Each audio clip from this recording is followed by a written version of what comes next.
महाविद्यालयाचे प्राचार्य, या संपूर्ण सेमिनारचे आयोजक डॉक्टर गणेश कुलकर्णी आणि सभागृहात उपस्थित असलेले सर्व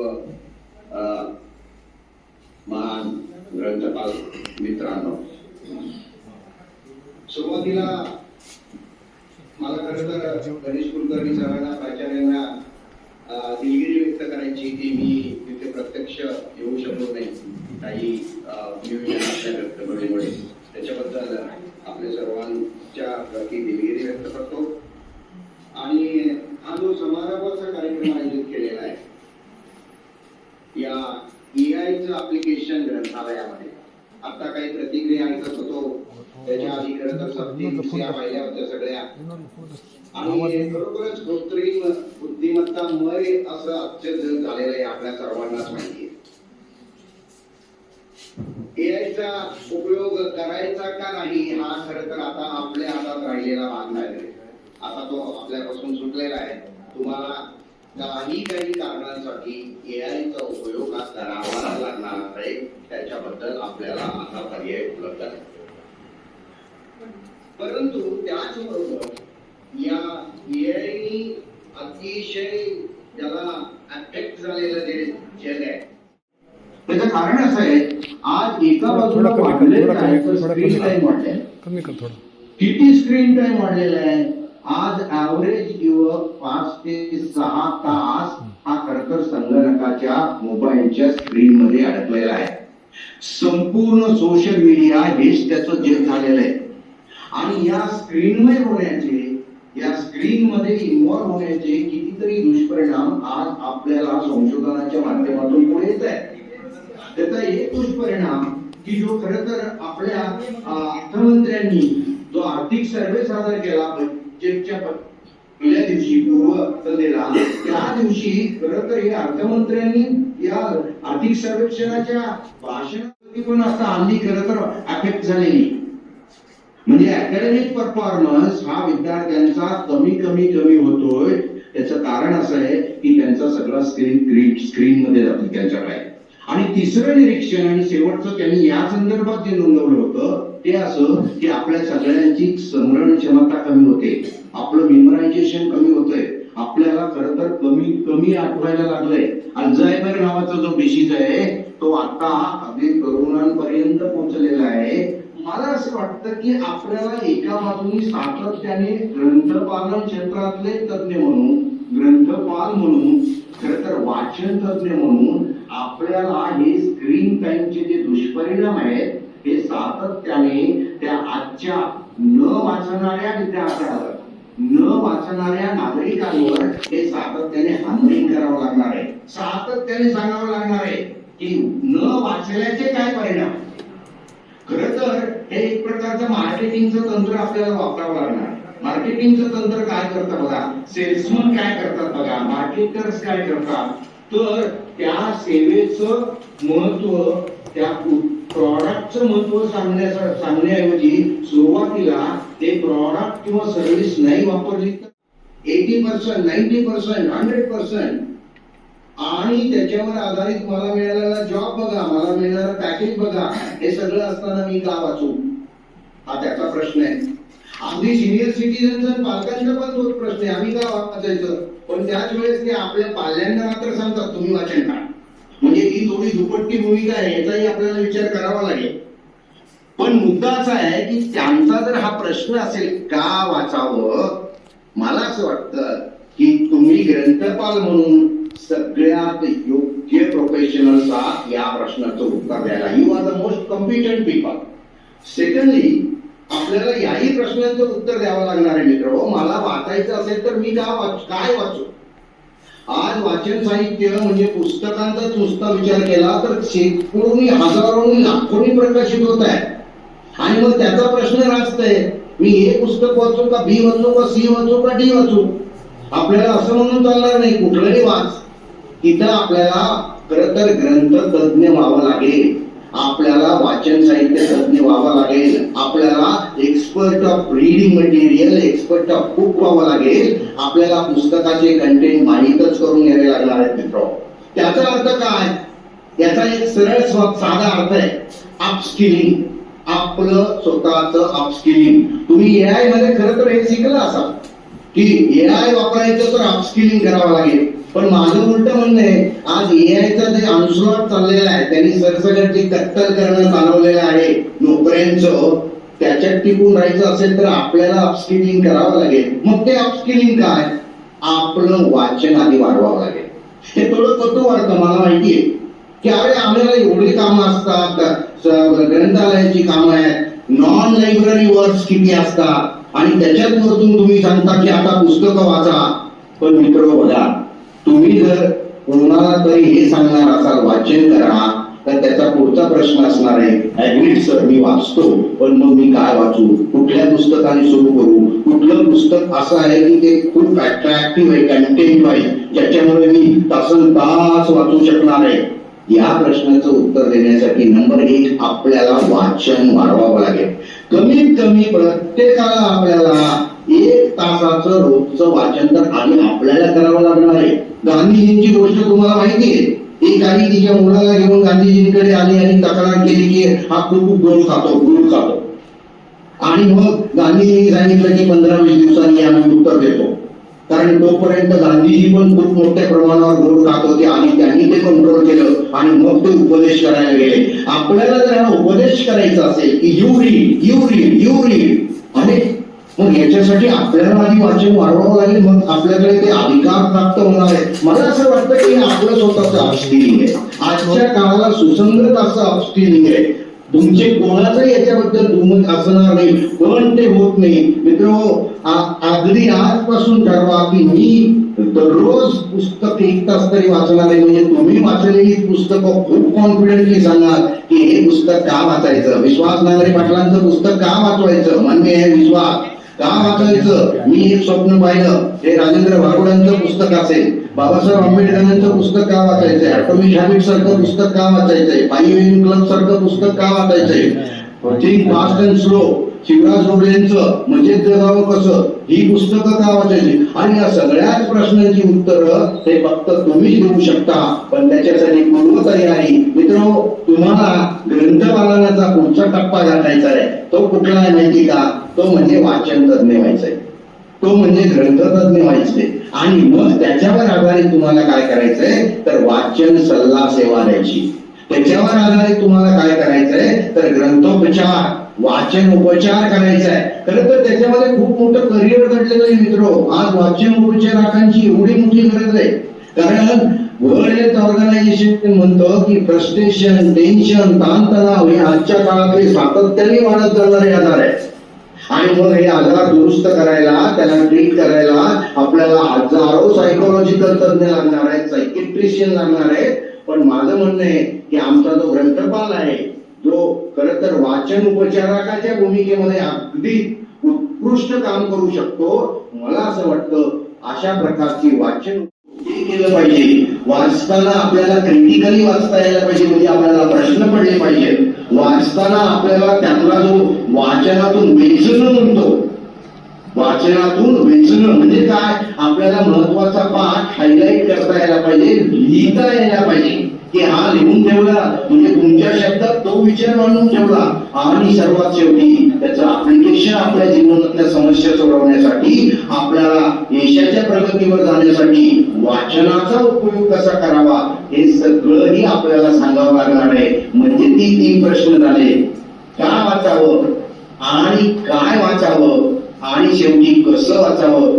जेव्हा मित्र आपण या 3 प्रश्नांची आपल्या संभाव्य वाचकाला माहिती देऊ, तेव्हा माझी खात्री आहे की तुम्हीच दिवसागणिक एक वाचक कमावू शकणार आहे. लक्षात घ्या, we have to earn reader.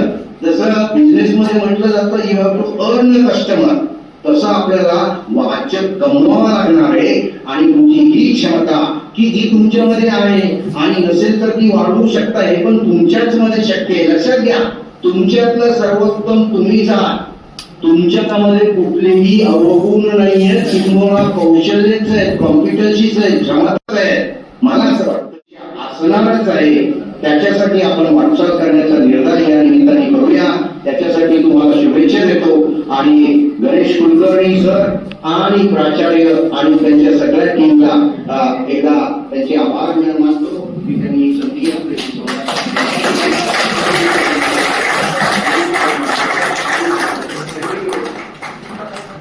of this particular 2 days conference. Dignitaries on the dais, Dr. Jagdish Kulkarni, Dr. Mutewar, Dr. Balekar sir, and the principal of this college, Sri Dr. Takle sir. This artificial intelligence and libraries opportunities and the ethical challenges organized by Sant Savta Mali Gramin Mahavidyalaya Fulamri as a part of PM Usha scheme. The celebrations was aimed to achieve the cross-fertilization of ideas among the members of the disparate disciplinary areas and professional groups, but who nevertheless are in some way or the other concerned with the use of AI in libraries. And indeed, there are several perspectives, viewpoints, and approaches. Therefore, the organizers thought that the way forward is to provide a forum for exchange of ideas and meaningful dialogues to enable studies and research in this area. This conference is a first step in this direction, and it's our firm belief that it would encourage similar events facilitating interdisciplinary and multidisciplinary approach of issues related to use of AI in libraries. Yesterday we started with the inaugural session. This was presided by the Secretary of Pandit Deendayal Upadhyay Education Society, Sri Nivrutti Gawande sir. Inaugurated by Dr. Pradeep Rai, President ILA New Delhi. Dr. Takle sir, the Principal of Sant Savta Mali Gramin Mahavidyalaya Fulamri. Guest of honor Dr. Deepak Kapde, Librarian Kavipul Guru Kalidas Sanskrit University Ramte. Keynote address by Professor Dr. Ashwini Vaishnav, the former Professor and Head, Department of Library and Information Science, Dr. Babasaheb Ambedkar Marathoda University, Chhatrapati Sambhajinagar. Myself as the co-convener of this national conference were present on the dais. The inaugural session set the right backdrop for the technical sessions that was followed. The use of AI in libraries and its plans for the immediate future was presented, and it was suggested that most of the earlier questions still persist. It was followed by the technical sessions. So we have nearly 120 persons attended and participated in this national conference. An overview of the distribution of invited and contributed presentations.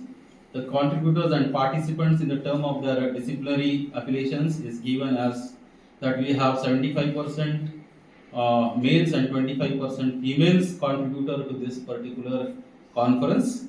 And in our 4 broad themes, we have nearly 39, 23, 25 and 13% of papers respectively.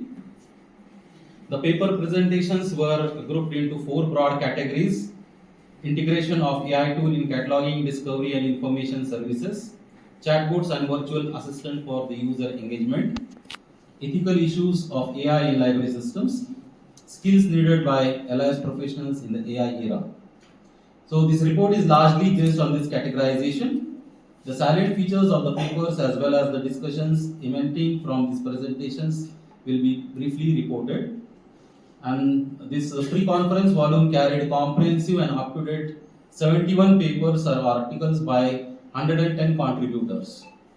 So we were having around technical session 1 as ethical use of AI in library system. The theme speaker was Dr. Jagdish Kulkarni, chairperson Dr. Shilpa Vaksaure, co-chair Dr. Chandrakant Satpute and session rapporteur Josna Zavade.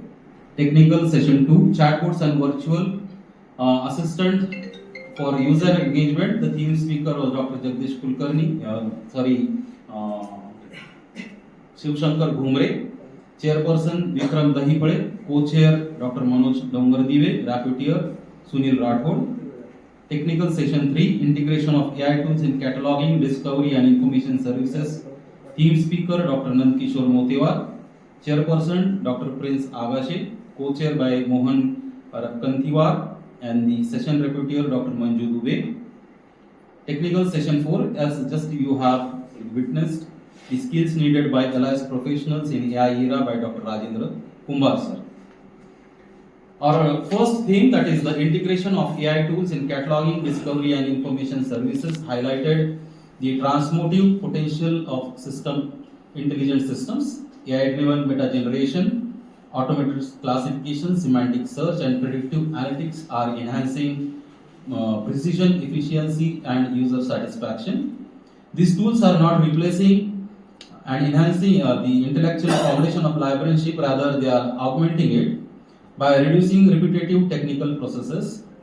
AI enables librarians to devote greater attention to research support, digital curation, community engagement, and knowledge facilitations.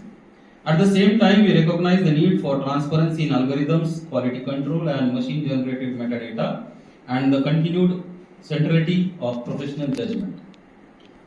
In exploring chatbots and virtual assistants for the user engagement, we saw how AI-powered conversational interfaces are redefining access of information.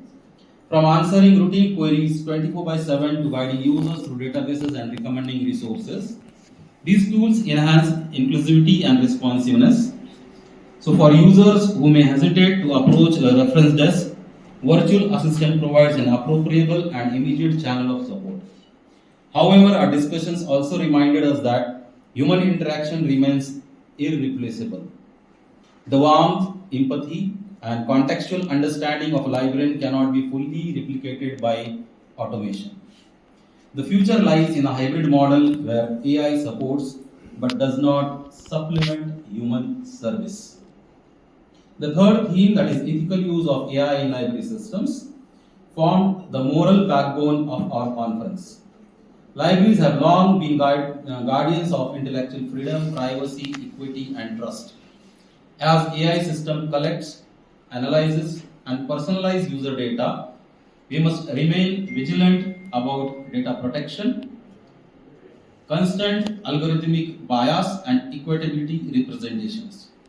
Ethical AI libraries demand clear policies, explainable systems, and inclusive datasets. It requires us to question not only what AI can do, but what it should do. The responsibility to ensure fairness, accessibility, and transparency rest firmly with institutions and professional skills. And finally, our reflections on the skills needed by LS professionals in the AI era, as explained by Dr. Rajendra Kumbar, we underscore that technological transformations must be accompanied by professional evolutions. Tomorrow's librarians must be digitally fluent, data literate, and ethically grounded.